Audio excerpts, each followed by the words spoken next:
Have you ever been on different social media pages and wondered, where did the time go?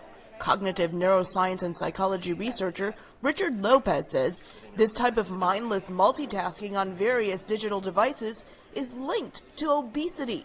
We see a pretty interesting bump in rates of obesity and in childhood obesity around the same time, just as phones switched from flip phones to smartphones, and you had technological developments with phones in general. Researchers surveyed 132 university-age adults from 18 to 23 years old. The survey asked participants questions such as how often are they distracted by notifications on their phone. Researchers also measured the participants' body fat. And we found that those who reported multitasking more frequently with their devices had higher risk for obesity as measured by BMI and percent body fat. Then 72 of the participants underwent brain imaging while being shown unrelated images, including fattening foods.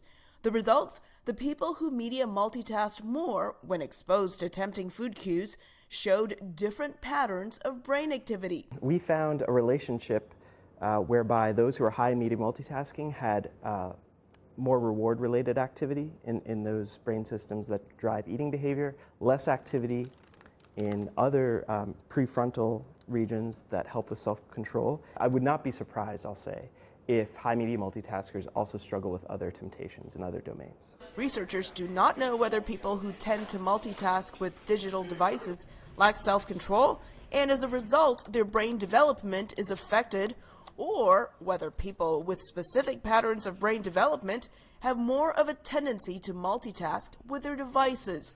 Lopez says more studies that track people over time is needed to see whether obesity drives mindless multitasking with digital devices or whether people who switch between devices become obese over time.